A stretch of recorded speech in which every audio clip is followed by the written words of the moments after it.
Fala pessoal, bem-vindos ao canal O Acionista. Hoje, aqui no cenário um pouco diferente, estou na estrada, então não deu para gravar diretamente do local normal de gravação, mas gostaria de conversar com vocês um pouquinho sobre um assunto que surgiu nas lives que a gente tem feito no início do dia, tá? Para acompanhar o mercado e também para acompanhar o robô operando, tá? Que seria sobre como fazer os testes, como eu faço meus testes para determinar se algum sistema operacional realmente faça sentido ou não. Tá? Surgiu esse assunto durante a live e vamos falar um pouquinho sobre isso.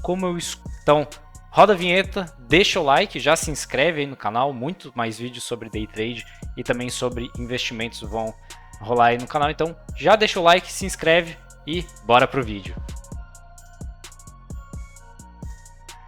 Então, pessoal, aí de fundo rodando um backtest simples, tá? Não tem nada de muito específico, só para manter alguma coisa rodando na tela, tá?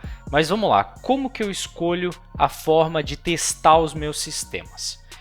Antes disso, a gente precisa falar um pouquinho sobre como testar de forma eficiente e como que é o teste ineficiente do sistema, tá, pessoal?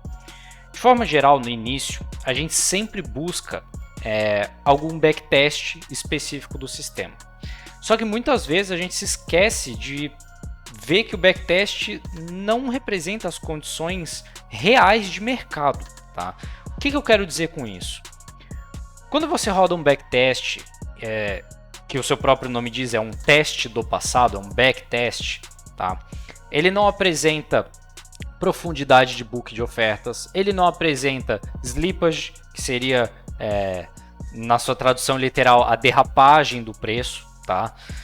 Ele não apresenta os spreads, que seriam as diferenças de preço de compra e venda de um ativo, tá? Obviamente, todo mundo sabe que o mini índice, principalmente, ele é muito líquido, ele tem uma liquidez muito grande, mas mesmo assim algumas dessas coisas acontecem no mercado real, que no mercado, ali quando você está vendo no backtest, não acontece, tá? A mais flagrante dela seria realmente o problema no book, tá? Que a gente teve conversando com os amigos durante as lives. Basicamente, o book de ofertas ele funciona em sistema de fila, então existe uma fila dentro do próprio book de ofertas. Tá? Essa fila faz com que você seja posicionado ou mais acima, ou seja, você vai ser executado antes, ou mais abaixo, dependendo do momento em que você põe a sua ordem na fila do book. Tá? Mesmo o mini sendo muito líquido, essa fila é relevante. Hoje tivemos alguns exemplos de que o mercado simplesmente ia lá, batia no nosso preço, mas ele não consumia a ordem. Por quê? Porque muito provavelmente estávamos posicionados mal na fila. Tá? E o que isso tem a ver com a forma de escolher os backtests, Eduardo? De forma geral, essa fila, principalmente, é uma das partes mais difíceis de você replicar em um backtest, em um sistema de replay. Tá? Essa fila ela não é replicada de forma eficiente nos sistemas de replay. Então, qual seria a forma que eu trato os meus testes e eu trato os meus replays de mercado, como esse que está passando aqui na tela agora? Ao final do teste, ao final de uma bateria, de uma série de backtests e também de replays, eu vejo se os replays estão chegando apenas na extremidade do candle e já voltando.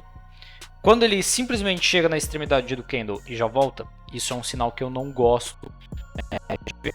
Eu gosto quando o candle vai até a minha entrada, passa a minha entrada e depois volta. Por quê? Todo o book daquele preço específico foi consumido. Tá? Então, sempre é bom um backtest fazer esse tipo de coisa. Como vocês podem ver aqui, até pausando, essa linha de cima, claro, isso aqui é um take profit, né? Não seria a entrada, mas essa linha de cima, ela está batendo exatamente onde o candle termina. E isso fala basicamente para mim que essa parte não teria violado. Algumas pessoas, algumas ordens que estariam nesse preço específico, podem ter ficado na pedra, que a gente chama. Então, muitas vezes, digamos que foi uma venda aqui em cima. No backtest, mostraria como uma entrada válida, mas às vezes no mercado real, essa entrada pode não ter acontecido. tá? E como fazemos para evitar esse tipo de coisa? Qual é o método que você usa, Eduardo? Eu uso uma forma relativamente agressiva de testar. Primeiro passo, obviamente, fazendo os backtests em ambiente mais estatístico mesmo, às vezes não fazendo o replay extensivo de mercado, mas apenas buscando parâmetros bons. Então eu vou testando parâmetro por parâmetro, vou vendo se faz sentido com o meu sistema de risco, se o drawdown é contido, se o payoff faz sentido com a taxa de acerto. Se tudo isso faz sentido, ele tende a gerar um fator de lucro legal, um fator de lucro acima de 1,5 de preferência, né, que seria um número adequado ao meu sistema de risco, ao meu sistema de trade.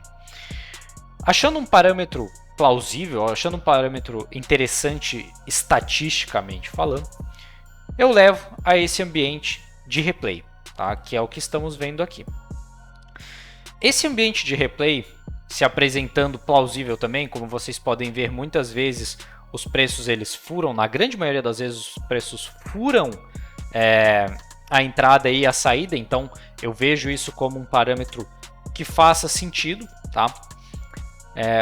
Isso acontecendo de forma eficiente, de forma recorrente, bem recorrente, eu levo para a terceira fase do teste. E essa é a parte importante de eu conversar com os amigos. Eu faço testes em ambiente real de mercado. Uou, Eduardo. Tu testa e tu bota o teu dinheiro em risco para fazer teste. Sim, eu faço isso. Por que eu faço isso? Primeiro, o ambiente real, o próprio nome diz, ele apresenta a realidade nua e crua. Então, o ambiente real é o melhor ambiente para você ver se um sistema realmente está fazendo sentido, realmente está funcionando. É óbvio que eu corro um risco maior por estar em um ambiente real. Mas, um segundo ponto muito importante.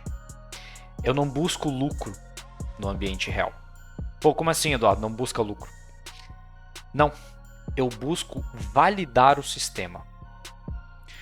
Quando você está em ambiente real e você está testando, por exemplo, como eu faço, o seu principal objetivo não deveria ser ganhar dinheiro. Porque, afinal, você está testando.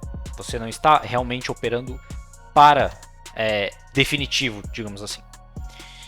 Meu objetivo, meu grande objetivo em ambiente real é validar os resultados tanto estatísticos lá da primeira fase quanto os resultados em replay, tá?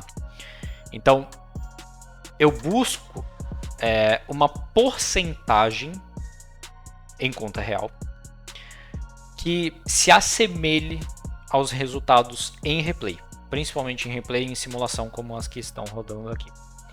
Então, digamos que o meu replay deu... Vou falar em números absolutos para ser um pouco mais fácil, tá? Digamos que o meu replay deu aproximadamente ali R$1.000, tá? Num período, sei lá, de alguns dias específicos, tá? Deu R$1.000. A partir do dia 1, digamos assim, em conta real, eu continuo com os replays dia a dia, tá? E o robô rodando em conta real também. Eu sempre busco ali aproximadamente, e isso é muito pessoal, isso vai muito de cada caso, de cada tipo de operador, tá? Mas eu busco pelo menos 65 a 70% do resultado que eu obtive em simulação, eu busco em conta real. Se o resultado da conta real, resultado bruto, resultado geral, for abaixo de 60% do que foi apresentado em ambiente simulado do mesmo período, isso é muito importante, do mesmo período, eu considero que aquele teste foi inconclusivo, não foi válido, tá? Então, digamos, operei do dia 1 ao dia 10. Eu vou fazer replay do dia 1 ao dia 10 com os mesmos parâmetros da conta real.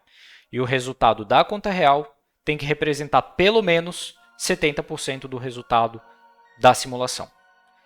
100% nunca vai apresentar, e isso é um fato, tá? Por vários motivos, book, slippage, como eu comentei, o próprio spread, às vezes a gente pega em um ponto um pouquinho ruim porque o mercado se mexeu de uma forma um pouco mais agressiva, mas 70%, 65% é o mínimo que eu aceito.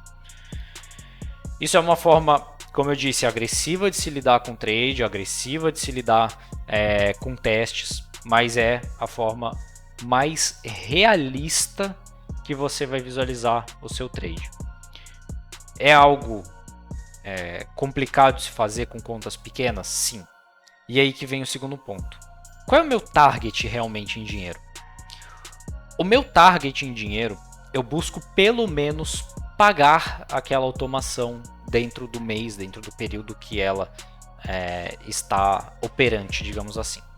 Então, ela tem que pelo menos se pagar. Se ela não conseguir nem se pagar, é algo complicado. Isso não necessariamente inviabiliza testes, às vezes você está realmente num período ruim de mercado, isso pode acontecer. Mas esse seria um segundo ponto bem importante para a gente visualizar. Então, o sistema se pagar nesse período de testes é muito importante, muito importante. E esse seria o meu objetivo financeiro desse primeiro momento de testes, tá? Lembrando que, pessoal, essa é a forma que eu faço os testes, tem funcionado para mim. Meu sistema de risco aceita esse tipo de situação. É um sistema mais agressivo, como eu disse, mas ele aceita esse tipo de situação, tá? Não indico as pessoas a fazerem isso, porque, como eu disse, é agressivo, mas é algo interessante de saber, que o ambiente real vai acabar sendo o melhor teste, digamos assim, para sua conta, para o seu sistema de trade. Sim, você está envolvendo dinheiro em risco. Sim, isso é algo um tanto quanto complicado de se fazer num ambiente de testes, mas se você limita um valor específico, é possível ser feito sim. Tá? E também de forma geral, quando você aceita que algum dinheiro sempre vai ser perdido no mercado para um estudo específico, isso acaba te deixando mais leve para testar de forma mais fácil.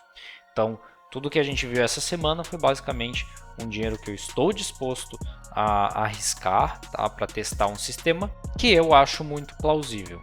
Então, é algo interessante a se pensar, aos amigos pensarem. Tá? No vídeo de hoje, era isso que eu tinha para falar. Agradeço a todos que ficaram até aqui. Se possível, deixe o like e se inscreva no canal. E até a próxima!